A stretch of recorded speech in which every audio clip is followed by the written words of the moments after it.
Assalamualaikum warahmatullahi wabarakatuh. Waalaikumsalam.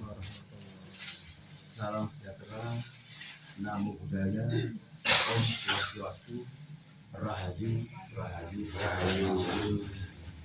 Kawujudan kadang sasi wirasan Gusti Kamo kuwaos bibitan sangayu dumateng panjenenganipun Bapak Arya Seswago ugi aji sepuh sesepuh ini sepuh para kadang ingkang rawuh ing dinten Kemis Wage malam Jumat ripun menika mugi sedaya kaparingono saged kuasa slamet panjang kunjung rezeki lan berikut. Amin. Sakderengipun kawula badhe nyikiraken sepindah nyuwun duka dumateng sesepuh-sepuh keranten kula boten atus yang pinter boten bakil nyuwun nyambuten Mbah Nunung sakderengipun nyikiraken nyuwun duka nggih nyuwun pangapura. Salagan nyuwunilah nyuwun pangestu anjen nyuwun pangayoman anjen nyuwun pangapura. Kunjuk ngasa dalem ngasani Gusti kang akara jagat Gusti kang Maha Agung Gusti ingkang welas Gusti kang suci sungkem katur dumateng Sang Hyang Guru Jati pinaga pandom lampah kalodasi kaswasih ingkang mituhuluring budi sungkem katur dumateng kaki nini kang bakal kaki nini cikal bakal kaki nini kang bakali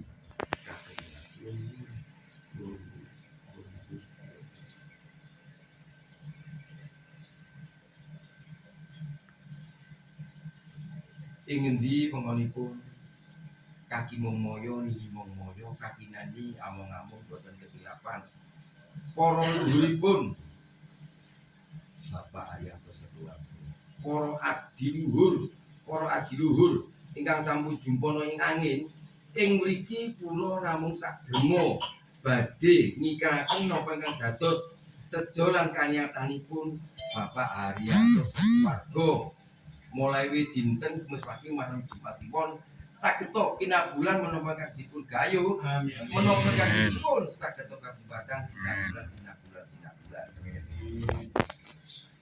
Om pikulun Dewi Pitoro mangke pertisantanani ngaturaken pangabekti pangwani dipun gung rina singa pangapura miwata Sang Dewa Pitoro hastu hamanggiya margi kalpasan dumateng ing Swagaloka atma pitaranipun para pepuden leluhur kawula sadaya miwata Sang Perti santanane makabehan hastu hamanggiya margi kalpasan dumateng ing Swagaloka. Om Sidilastu ya Rama Swaha.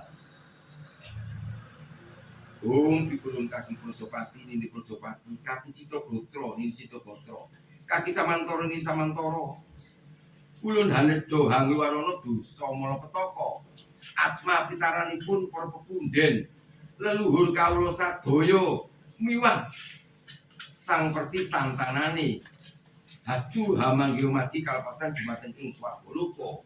Om Sidilastu ya Rama Swaha. Om pikulun Hyang Rudra Projopati Bumi Pertiwi ulun hanedha hambarekna dat panca maha buta layonipun para pepunden leluhur kawula sadaya kawangsuna dhateng asal mulanira. Om Sidilastu ya Rama Swaha.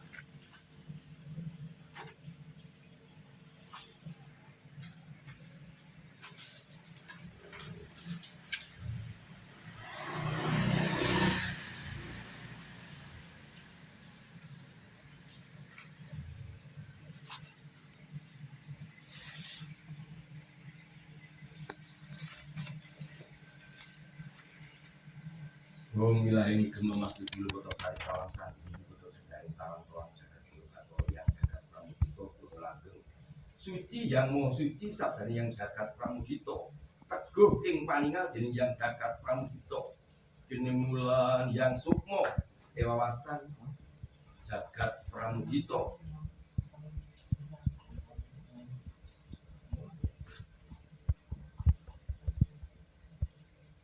Assalamualaikum salam sakderengipun kula badhe nyaraken kunjuk ngaso dalem ingkang reksa dalem iki ugi ingkang reksa desa kadang iki kados mau mugi atur kula badhe Dagang sinesan jagat saya sini pulau ini juga gerakan seni panggilan berluhur yang maklum wonten luhur kagemilan Gusti.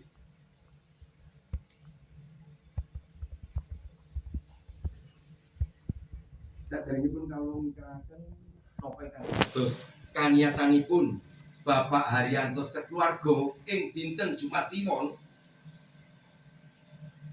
kinten dumateng sesepuh para kadang kula sedaya ugi ulama ingkang bangun wonten dusun niki sedoyonipun. Ing mriki kula namung sademung ingkang wonten dados sejolan kaniatanipun Bapak Haryanto wilujengan dinten Jumat Kliwon ngintun donga dumateng sedaya arwahipun leluhuripun sedaya ingkang klimatan boten klimatan saged tinampi rahayu wilujeng slamet sedaya. Pramila ingkang sepuh dipun suwun sawah pandonganipun slamet, ingkang aneh dipun suwun panjenenganipun lestantun wilujeng. Ingkang saturang mbok bilih anggenipun Bapak Haryanto sekeluarga ngedalaken asahan sawari-wari menika kawula marjemukaken dados setunggal kradosaken saking sarining bumi rejeki Gusti Kang Maha Agung.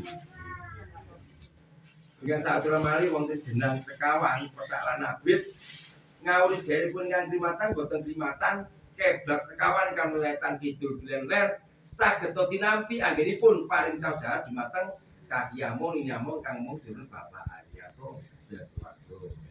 Ingkang saturang malih wonten sekul ketanto caos bekti dumateng Bapak Adam Ibu Hawa sepindah bumi kang gumelar ingkang peparing lantaran sandang kelampangan paringono gampil gangsal anggenipun pados tedang sandang kelawan pangan karingo teguh rayu slamet donya kelawan akhirat. Amin.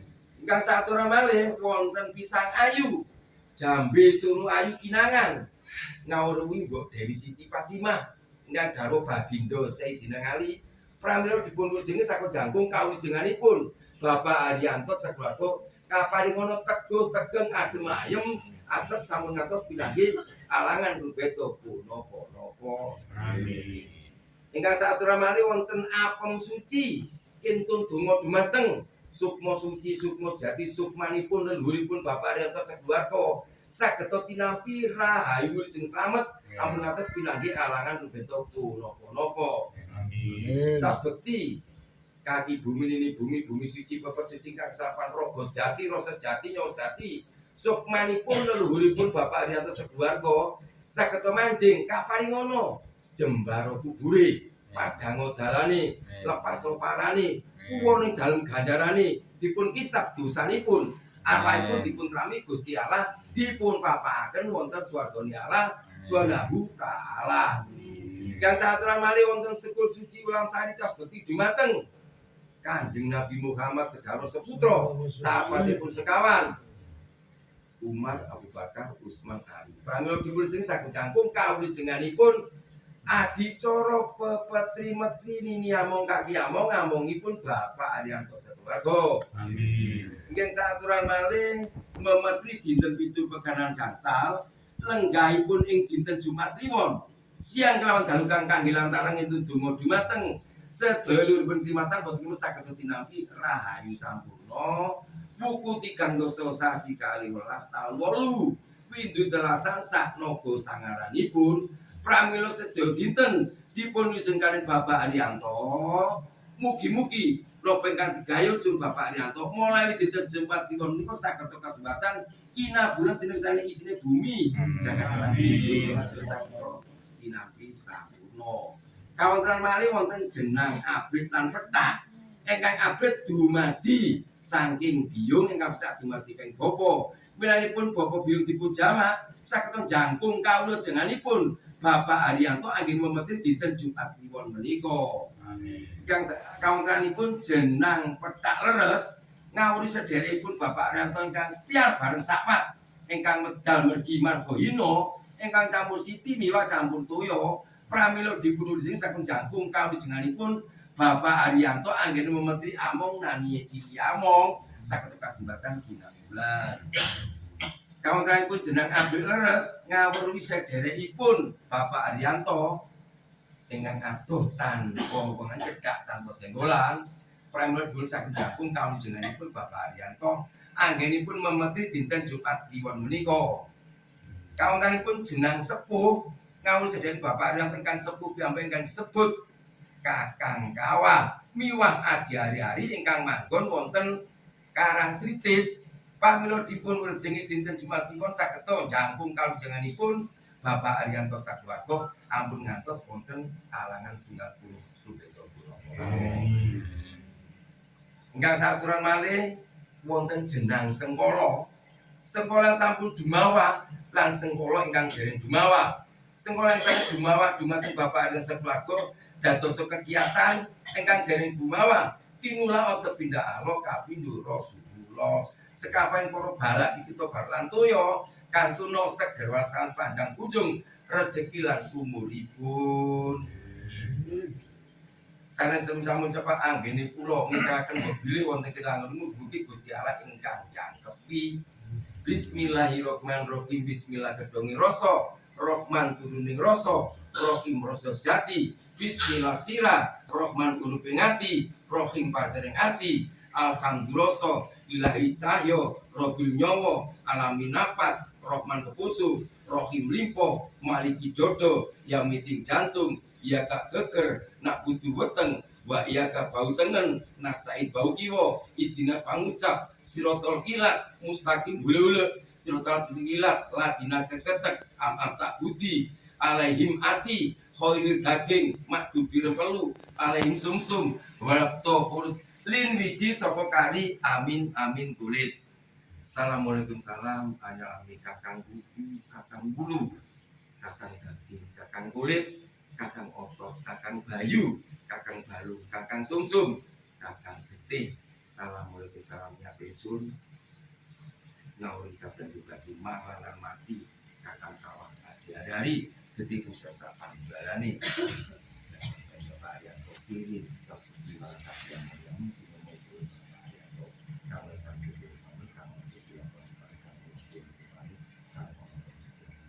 siro tak apa-apa benda malah Katulo kakang moyo kakang guru jati kakang kawah Adi Hari dulu bapak dulu pada alwa makhluk lain suci amarah kang mancing dulu Bapak Ariyanto dulu bapak dulu pada alwa makhluk lain suci amarah sukmo dan sukmo bang sukmo kuning sukmo putih piro sana putih Bapak Ariyanto jaluk pangaku marah kaki yang ngomong sing ngomong jaluk Bapak Ariyanto kamu tan putih rupani kamu kidul rupani kamu ono kulon rupani kamu lolo kidul rupani piro rupani Bapak jaluk pangaku marah kaki yang meninggal ini ngomong kakang kawah Adi Hari dulu Bapak dulu pada alwa makhluk lain suci amarah dalani lesan dalani brono sukmo dan sukmo bang sukmo kuning sukmo putih piro sana Bapak jaluk pangaku masih kabeh ono cerita, ono sejo, ono mengajar cukup itu, ono sebab itu ini katanya benar saya selamat saking kersane Allah. Bong prai ganiro sang yang aku salah di prati mijil ing Yoganiro sang agilang-gilang ing Siti Benuang ane samudra kumambang. Ono getir-getir orang sang kemari hukum salah. Akiris akilumoyo kadomane sang mustika. Murup mangarep-ngarep-naken Prabowo ketut pindulan prahara lesus gung ariweran geter-pantertan pantolo murup bilang rudra besangan trinuka minuweh kang patmo kala cakra mata bogo nyonya jodo para saka para cana mata bogo nyonya jodo para saka para cana mata bogo nyonya jodo para saka para cana mata bogo nyonya jodo para cana mata bogo nyonya jodo para cana mata bogomu yang disebut Rapacanoho, mata bogomu yang disebut Rapacanoho. Sang loro bareng sang kaning loro wis jeneng loro niwata otot tak perlu. Kang aloro mulo dening Bathara Guru. Guru keneng loro nggih daging lan getih, kang aloro dening Bathara Brahma. Brahma keneng loro nggih tutut tuluni marmar lan kalah. Kang aloro mulo dening Sang Hyang Menang, kang tunggal kumpul panunggaling rasa. Rasa tunggal jati runa jati mula kang maha kawasa. Om Abram Aku Nama Sidam. Yo Morojo Joromoyo Yo Marani Niromaya ya silapa palasiya ya midura radumiya ya midusa sadumiya ya dawida ya siya siya ya siya siya ya maraja jaramaya ya marani niramaya ya silapa palasiya ya midura radumiya ya midusa sadumiya ya dawida ya siya siya ya siya siya anipun kula sampun mudhaken kira lakunipun mugi-mugi Gusti Allah ingkang jangkepi ugi jinangkung karya sesepuh-sepuh para kadang budaya ingkang sampun nyekseni adicaranipun Bapak Haryanto Setiawardana. Om siluput jalma katut sapa wani sapa pandhiman disabdani Gusti Kang Mawidi. Bumi langgeng kuncine iman-iman sang para suci pinayungan orosi. Pinayungan Sang Hyang Mawidi kang raja iman slamet hajat kelawan niat nunggu jajak pinayungan dinten kalih. Uripe rena kelan wengi kok dinten gangsal mesti dinten 7. Aja no jalma kang sia-sia nyedhaki Pancabaya ngilangi bilahi kabeh.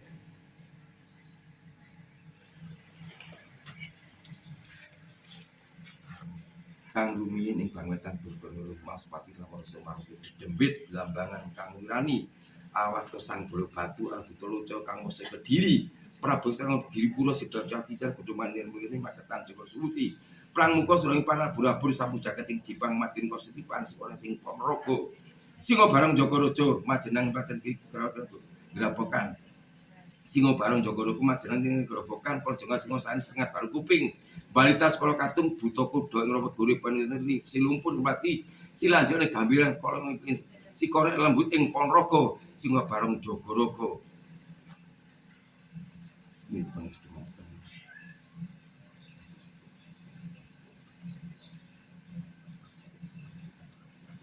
lompat dari budaya sakit pila bulan sineksana bumi saisini mulai diterjun atiwa sineksana jagat saisini Om wilaheng Om wilaheng Om wilaheng Om wilaheng Om wilaheng